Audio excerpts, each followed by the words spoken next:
Although he isn't in the transfer portal, Drake Maye has been making a lot of headlines recently as he was reportedly offered $5 million to transfer out of North Carolina. Plus, the latest big names moving in the transfer portal. All that and more on today's episode of 4th and 10. 4 college football stories in just around 10 minutes. Now, let's go for it.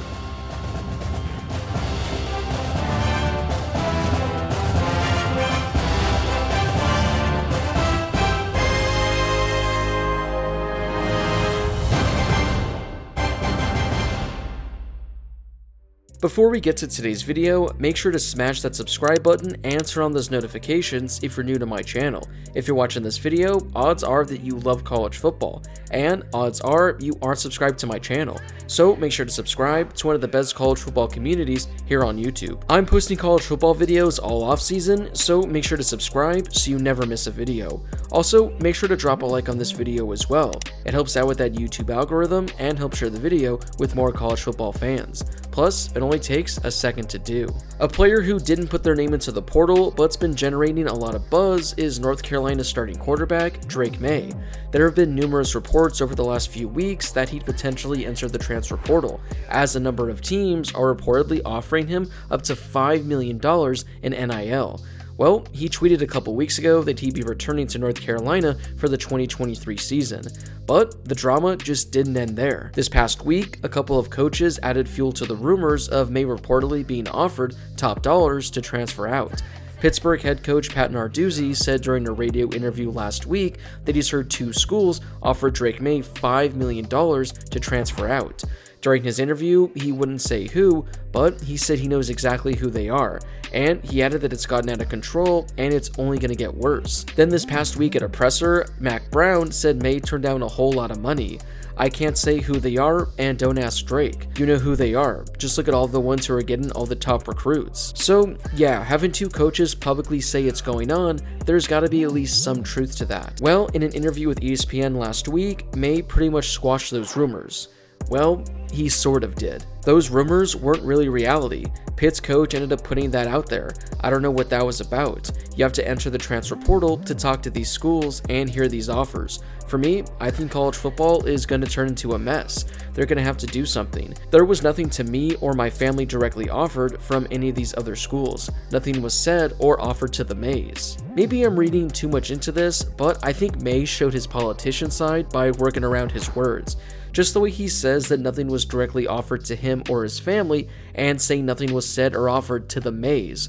Well, now that could be true, but there still could have been discussions with the Mayes. A team could have reached out and said this is a number he likely could get, or someone reached out to someone that isn't a member of the family to pass the information along.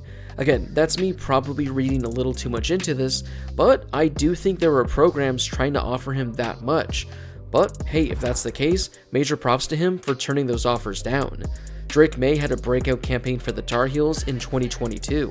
He threw for over 4,000 yards with 35 passing touchdowns while adding 600 yards on the ground with 7 rushing scores. Drake Maye also told ESPN that he heard of outside interest only through the grapevine. He said that people were texting his high school coach about it. He said that people reached out to some of his representatives and NIL media people. It wouldn't sit right, especially with all my family. Switching it up after everything the Mayes went through wouldn't represent what the university means to me or how much it means for me to go there. It'd mess up the mojo and all we've built there. That Carolina blue is special. There's no other color in the world that meaningful. Sadly, I think money is becoming a reason why kids go places. Where I'm playing at, and for Coach Brown, just that Carolina blue outweighs the money part of it. I don't think any amount of money from whatever school would sway me.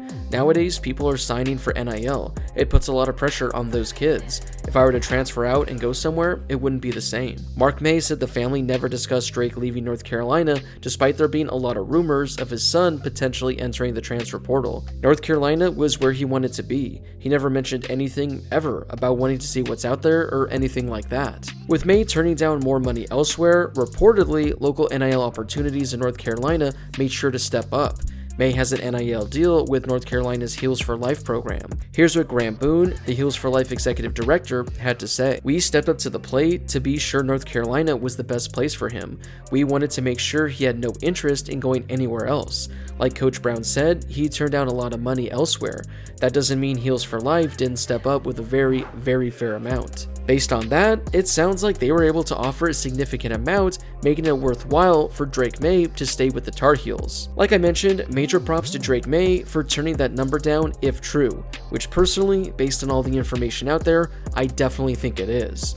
This just goes to show the going rate for one of the top quarterbacks in all of college football and what it's likely going to take to land the best talent in the country. We had a pretty big quarterback enter his name into the transfer portal today, as Wake Forest quarterback Sam Hartman is now in the portal. Hartman set the ACC record for touchdown passes during his career at Wake Forest, throwing for 110 during his tenure there. Meanwhile, he ranks second in ACC history with just under 13,000 career passing yards, trailing only Phillip Rivers. According to ESPN, it looks like Notre Dame is the strong favorite to land Sam Hartman. According to the article, Hartman is seeking a high-end situation to keep him from declaring for the NFL draft and is going to take a week to evaluate all of his options. Based on scouts, it looks like Sam Hartman would be a late NFL draft pick or potentially go undrafted, so he's able to return for another season and earn more money via NIL opportunities. After an incredible 2021 campaign, Sam Hartman was just as good in 2022. In 12 games this season, he threw for over 3,700 yards with 38 passing touchdowns. In 2021, Hartman emerged as one of the top quarterbacks in all of college football. He threw for over 4,200 yards with 39 passing touchdowns while rushing in 11 scores as well. Drew Pine was the starting quarterback for the Irish this past season, where he threw for 2,000 yards and 22 passing touchdowns.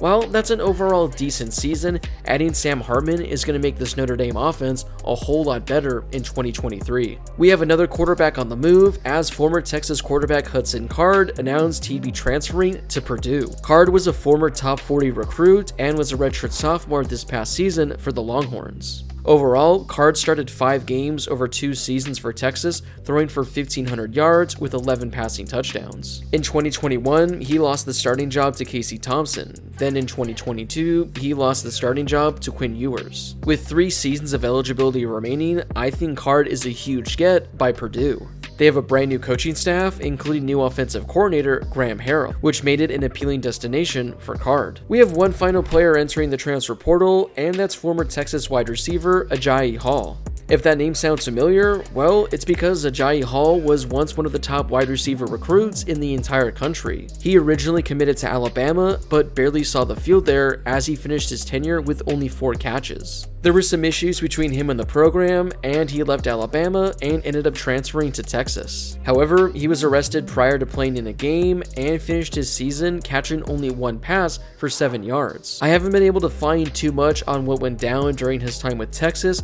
but from what I've read, it doesn't sound like it was exactly a match made in heaven. There have been numerous reports over the years that Hall just has a bunch of character concerns and he isn't an easy player to work with. Well, in 2 years, he spent time with Alabama and Texas, but he's barely seen the field, and it sounds like he didn't leave either school necessarily on a good note. The talent is clearly there, as he was rated as one of the top wide receiver recruits for a reason. Well, he's going to get his 3rd chance at a new program, and maybe that's going to be what it takes to finally get him on the right path. Regardless of where he ends up, some team is going to be landing a really talented wide receiver. The only question is he going to be on the field at any point next season? Well, that wraps it up for today's episode of 4th and 10. What are your thoughts on Drake Maye potentially turning down $5 million to stay in North Carolina? Also, what are your thoughts on Hudson Card going to Purdue and Sam Hartman potentially going to Notre Dame? Whatever your thoughts are on those decisions, let me know in the comment section down below.